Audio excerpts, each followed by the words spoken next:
The chamber fell silent as Congresswoman Jasmine Crockett stepped up to the microphone. Her emerald green suit stood in stark contrast to the dark wood paneling of the congressional hearing room. Cameras clicked frantically, capturing the intensity in her eyes as she faced Pam Bondi across the polished table. Just moments earlier, Bondi had been confidently dismissing allegations about misappropriated funds. Her voice was steady as she called the investigation a political witch hunt. But Crockett hadn't come empty-handed. She clutched a sealed manila envelope, its edges crisp and official.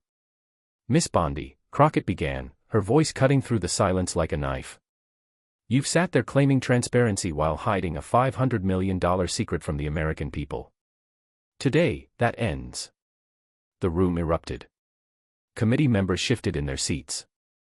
Reporters frantically typed on their phones, and Bondi's face, previously composed and confident, flashed with a millisecond of pure panic before she regained her practiced smile. She didn't know what Crockett had uncovered, but whatever was in that envelope made her grip the edge of the table until her knuckles turned white. This wasn't just another congressional hearing. This was about to become the political showdown of the year. And in the next few minutes, Pam Bondi's carefully constructed facade would completely crumble live on national television. Before diving into this explosive story, don't forget to like this video and subscribe to our channel for more breaking political coverage you won't see anywhere else. Pam Bondi's reputation preceded her in Washington. The former Florida Attorney General had built her career on projecting an image of unwavering integrity. Her blonde hair was always perfectly styled, her designer suits impeccable, her voice commanding respect in any room. After serving as Florida's first female Attorney General for 8 years, she had smoothly transitioned to the national stage, becoming a trusted advisor to influential politicians and appearing regularly on major news networks. Bondi had mastered the art of political survival, weathering minor controversies with practiced damage control. When questions arose about her campaign donations or lobbying ties, she consistently deflected with polished talking points about her dedication to public service. Her supporters viewed her as a tough-on-crime conservative champion who spoke hard truths. Her critics saw a calculating political operator who protected powerful interests. Across the hearing room sat her unexpected challenger, Congresswoman Jasmine Crockett from Texas. At 42, Crockett represented a new generation of lawmakers. The former civil rights attorney had burst onto the national scene after a viral moment defending voting rights. Unlike Bondi's carefully cultivated image, Crockett was known for her authenticity and direct approach. Her questioning during congressional hearings regularly generated headlines for cutting through political doublespeak. Is Crockett playing political games? Bondi had told reporters that morning outside the Capitol. This committee was formed with a clear agenda to attack conservatives, and I'm simply their latest target. She'd smiled confidently for the cameras, waving away questions about alleged financial irregularities. But behind the scenes, tensions were high. The hearing had been called after whistleblowers raised questions about a $500 million government contract awarded to Gulfstream Solutions, a company with suspected ties to Bondi during her time as Attorney General. The committee had been investigating for months, but solid evidence had remained elusive, until now. For Crockett, this wasn't just political theater. As she would later explain, when $500 million taxpayer dollars disappear into friendly pockets, that's not a Democrat or Republican issue. That's corruption, plain and simple. The stakes couldn't be higher. If Crockett's allegations proved true, it wouldn't just end Bondi's career. It could trigger one of the largest corruption investigations in recent political history, potentially implicating officials across multiple states. For Bondi, everything she had built over decades of careful political maneuvering hung in the balance of the next few hours. The committee chairman, Congressman Hayes, called the room to order. This hearing will come to order. We're here today to continue our investigation into the awarding of the Gulfstream Solutions contract and related matters. He turned to Crockett. Congresswoman Crockett, you have 10 minutes for questioning. As Crockett opened the manila envelope, the room went completely silent. Bondi shifted slightly in her seat, maintaining her composed expression, but those sitting closest to her noticed a slight tremor in her hand as she reached for a water glass. No one realized they were about to witness a moment that would be replayed on news channels for weeks to come. Miss Bondi, Crockett began, her voice measured but firm. I'd like to start by establishing some facts. She placed a document on the overhead projector, displaying a timeline of the Gulfstream Solutions contract approval. You've testified previously that you had no involvement with Gulfstream before, during, or after this $500 million contract was approved. Is that correct? Bondi leaned toward her microphone. That's correct, Congresswoman.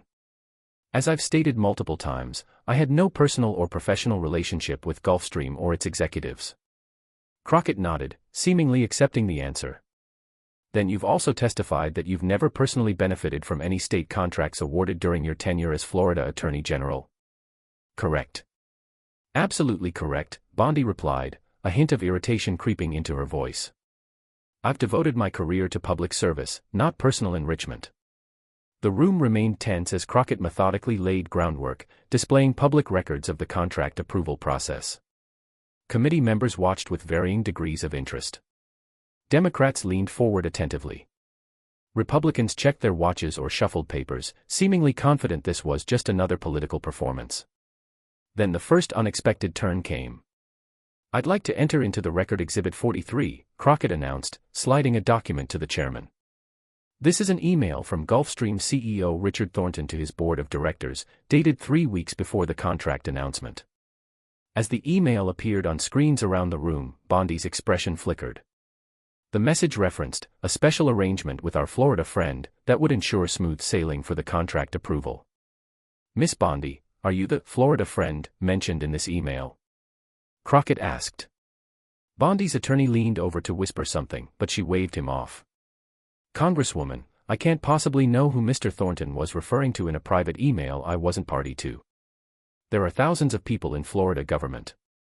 Crockett didn't press, simply nodding. Fair enough.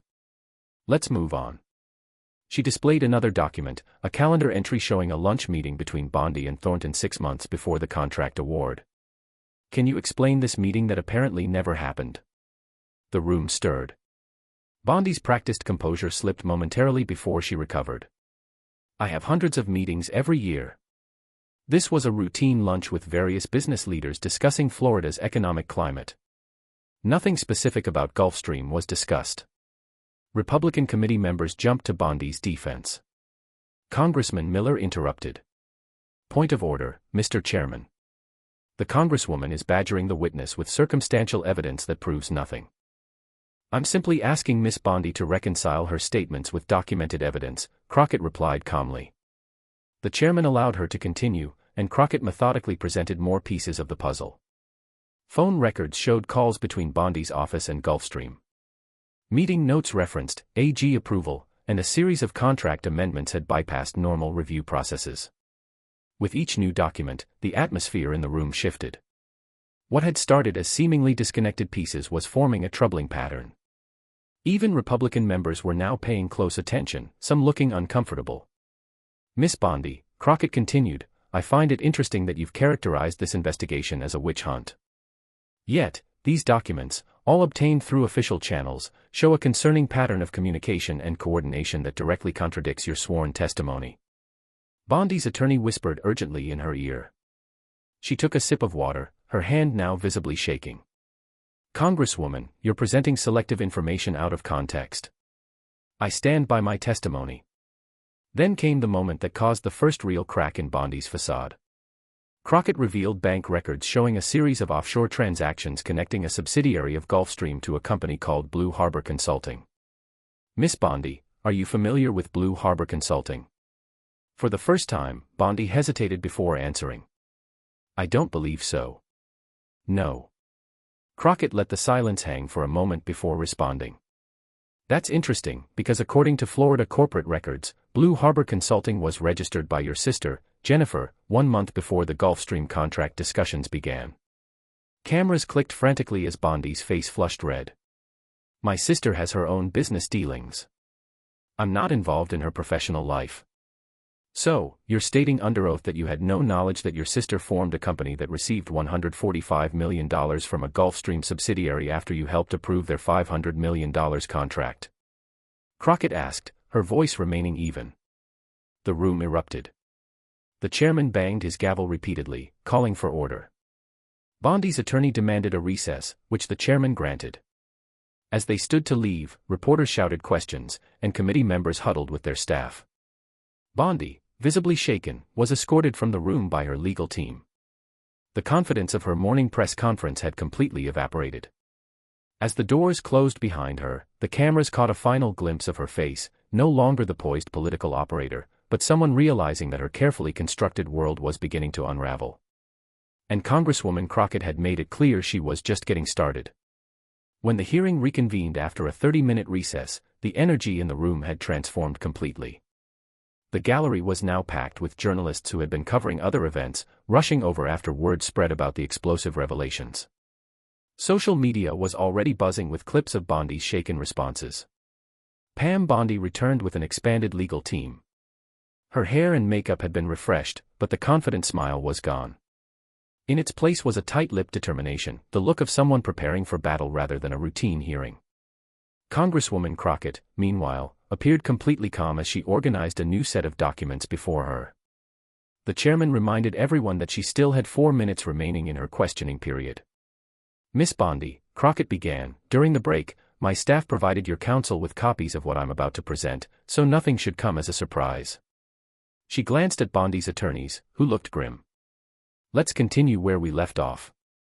The screens around the room displayed a complex chart showing money flows between multiple entities, from Gulfstream to its subsidiary, to Blue Harbor Consulting, then to several other companies, and finally to a Cayman Islands account. For the committee's benefit, Crockett explained, "I've spent the last 6 months working with forensic accountants to track the money from the Gulfstream contract. What we found was a sophisticated system designed to obscure the ultimate beneficiaries of these funds." She turned to Bondi. "Miss Bondi, are you familiar with Seaside Holdings Limited in the Cayman Islands?" Bondi conferred with her attorneys before answering. "On advice of counsel, I respectfully decline to answer based on my Fifth Amendment privilege." A murmur ran through the room. Invoking the Fifth was technically her right, but politically devastating. Crockett simply nodded and continued.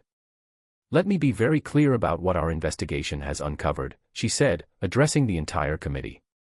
Of the $500 million awarded to Gulfstream Solutions, approximately $42 million was diverted through this network of shell companies.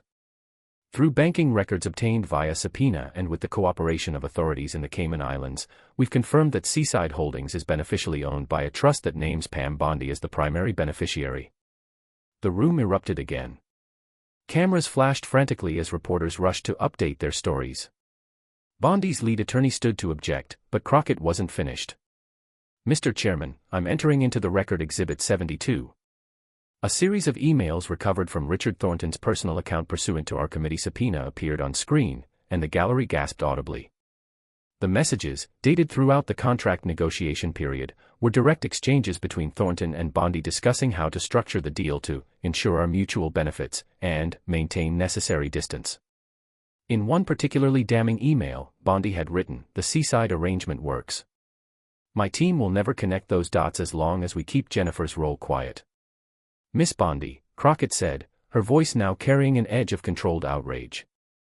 "These emails directly contradict every statement you've made to this committee. They show you personally orchestrated a scheme to divert $42 million of taxpayer money to your own benefit. Would you like to amend your previous testimony?" Bondi's facade finally crumbled completely. Her hands trembled as she reached again for her water glass, spilling it across her prepared remarks. Her attorney frantically tried to dab at the spreading stain with tissues while whispering urgently in her ear. "I need a moment," Bondi stammered, her voice barely audible. But Crockett pressed forward relentlessly. "While Miss Bondi collects herself," she said, "I want to be clear about the gravity of what we're seeing. This isn't a technical violation or an oversight. This is deliberate fraud against American taxpayers, a public servant who was elected to uphold the law instead manipulating it for personal gain." Crockett turned directly to face Bondi. "And Miss Bondi, we haven't even gotten to the offshore properties yet." At this, Bondi's composure broke entirely. Tears welled in her eyes. Her breathing became rapid and shallow. "You don't understand," she said, her voice cracking. "There were circumstances. There were pressures. I never meant for it to go this far." The chairman, recognizing the dramatic shift in the hearing, attempted to regain control. "Miss Bondi, are you all right to continue? Do you need a break?" Before she could answer, Crockett delivered the final blow. "Mr. Chairman, I have one more exhibit." She motioned to an aide who wheeled in a large poster board covered by a cloth. "This morning, Miss Bondi called our investigation a witch hunt. She claimed we were pursuing her for political reasons." Crockett pulled away the cloth to reveal an enlarged photograph of a luxury villa on a tropical beach. "This is the $12 million property in the Turks and Caicos purchased by Seaside Holdings 3 months after the Gulfstream contract was finalized. Miss Bondi has spent 6 vacation weeks there in the past year alone." She turned to face Bondi directly. "This isn't about politics. This is about corruption, pure and simple." Bondi's face crumpled in full view of the cameras. The composed, powerful former Attorney General broke down, sobbing. "I can explain," she managed between breaths, but no explanation followed. Her lead attorney stood. "Mr. Chairman, my client is clearly distressed. We request an immediate recess." The chairman agreed, but the damage was done. As Bondi was led from the room by her legal team, her mascara streaked down her cheeks, her shoulders hunched in defeat. The cameras captured every moment of her collapse. Congresswoman Crockett remained at her seat, calm but resolute, the documents of her months-long investigation spread before her. In less than an hour, she had methodically dismantled one of the most powerful women in American politics. As the committee room cleared for recess, journalists rushed to file their stories, and committee members huddled in shocked discussions. Crockett simply gathered her papers and prepared for the next phase. The exposure was complete, but the repercussions were only beginning. Within minutes of Bondi's breakdown, video clips spread across social media like wildfire. Bondi breakdown and Crockett exposure became the top trending hashtags nationwide. News networks interrupted regular programming to show the dramatic confrontation on loop, with analysts scrambling to explain the significance of what had just transpired. The hearing never officially resumed after a closed-door meeting between Bondi's legal team and committee leadership. An announcement came that Bondi had been transported to a local medical facility for observation. Her spokesman released a brief statement citing exhaustion and dehydration, but no one was buying that explanation. By evening, all major networks led with the story. Breaking, former AG Pam Bondi implicated in $42 million corruption scheme, flashed across screens nationwide. Political commentators from across the spectrum struggled to process the scale of the revelations. "What we witnessed today wasn't just the fall of Pam Bondi," said veteran political analyst Robert Chin on CNN. "This could be the beginning of the largest public corruption investigation since Watergate. The implications are staggering." Congresswoman Crockett held a brief press conference on the Capitol steps as the sun began to set. The warm golden light was a stark contrast to the cold facts she had exposed. "Today wasn't a victory for me or for any political party," she told the assembled reporters. "If anything, it's a sad day for American democracy, but it's also a necessary one. The American people deserve to know when their trust has been violated." When asked how she had uncovered the complex financial trail, Crockett revealed the painstaking process that had led to this moment. "This investigation began with a single whistleblower, a mid-level accountant at Gulfstream, who noticed irregularities in the contract payments. My team followed every lead, reviewed thousands of documents, and worked nights and weekends for 6 months. We faced roadblocks at every turn. Subpoenas were fought, records were accidentally deleted, and witnesses were pressured to stay silent." She paused before adding, "And I should note that this investigation isn't over. The money trail suggests that Miss Bondi wasn't acting alone." That statement sent another shockwave through Washington. Who else might be implicated? Speculation ran rampant as reporters pressed for details, but Crockett declined to name names, saying, "Only the evidence will guide us where it needs to go." By the following morning, the Justice Department announced the formation of a special task force to investigate the Gulfstream contract and related matters. The FBI executed search warrants at Bondi's residences in Florida and Washington, as well as at the offices of Gulfstream Solutions and several related companies. Richard Thornton, the CEO of Gulfstream, was taken into custody at Miami International Airport while attempting to board a flight to Venezuela. His attorney released a statement indicating that Thornton was cooperating fully with authorities and was prepared to provide testimony regarding Miss Bondi's role in orchestrating the scheme. Bondi herself remained out of public view for 3 days before releasing a video statement from an undisclosed location. Gone was the polished politician. The woman who appeared on screen looked exhausted, her face drawn, her voice hollow. "I want to apologize to the people of Florida and to all Americans," she began, reading from a prepared statement. While there are aspects of Congresswoman Crockett's allegations that have been mischaracterized, I cannot and will not deny that I failed to maintain the ethical standards that public service demands. She stopped short of admitting criminal wrongdoing but announced her resignation from all public and private positions, citing the need to focus on personal matters and mounting legal challenges. The political ramifications extended far beyond Bondi herself. As Crockett had hinted, the investigation quickly expanded to include other officials. Within 2 weeks, subpoenas were issued to 3 former state officials in Florida who had served on the Contract Approval Board, 2 federal regulators who had expedited necessary permits, and a senior congressional staffer who had helped secure the federal funding. The case also spotlighted Congresswoman Crockett, thrusting her into a national spotlight. Profile pieces highlighted her background as a civil rights attorney before entering politics, her methodical approach to the investigation, and her reputation for working across the aisle when principle demanded it. Jasmine Crockett represents something increasingly rare in American politics, wrote the Washington Post editorial board. She pursued this investigation not because Bondi was a political opponent, but because corruption is corruption, regardless of party affiliation. Her approach was not to grandstand, but to meticulously build an irrefutable case. Social media transformed Crockett into an overnight sensation. Clips of her methodical questioning garnered hundreds of millions of views. Young people particularly embraced her, with TikTok flooded with remixes of her most devastating lines set to dramatic music. A Gallup poll conducted 1 week after the hearing showed 76% of Americans, including 62% of Republicans, approved of how Crockett had handled the investigation. Public trust in Congress, typically abysmal, saw a modest but significant bump, suggesting Americans appreciated seeing a legislator doing actual oversight rather than partisan theatrics. The financial implications were equally significant. Trading of Gulfstream's parent company stock was temporarily halted after it lost 43% of its value in 2 days. The company's board fired its entire executive team and hired outside counsel to conduct an internal investigation, desperately trying to distance itself from the scandal. State officials in Florida announced a comprehensive review of all contracts approved during Bondi's tenure, pledging to implement new transparency measures and ethical safeguards. The state comptroller estimated that recovering misappropriated funds could ultimately return hundreds of millions to state coffers.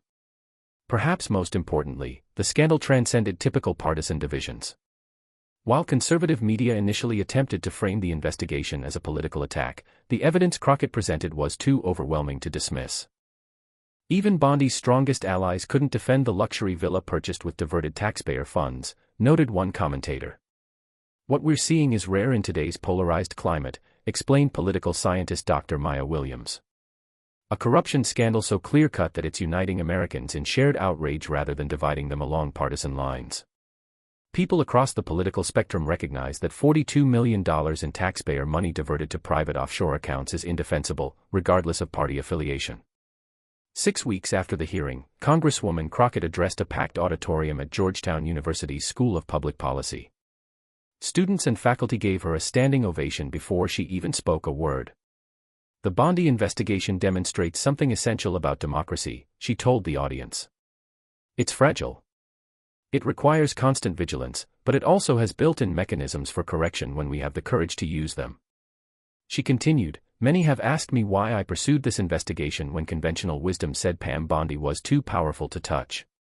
The answer is simple, no one should be above accountability.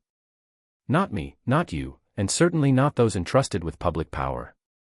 As Crockett's words spread through news coverage and social media, they resonated with a public hungry for authentic leadership. Her approval rating soared, with many speculating about her future political prospects. Would she seek higher office or become a committee chair? For her part, Crockett deflected such questions, insisting her focus remained on completing the investigation and ensuring appropriate consequences. And for citizens watching from home, the message was clear: in a functioning democracy, no secret remains hidden forever. No power remains unchecked indefinitely. And sometimes, just sometimes, justice is served live on camera for all to see. Thank you for watching this incredible story unfold. If you found this breakdown valuable, don't forget to like this video and subscribe to our channel. Hit that notification bell to stay updated on all our political analysis and breaking news coverage. The fight for transparency and accountability continues, and we'll be here to bring you every development as it happens.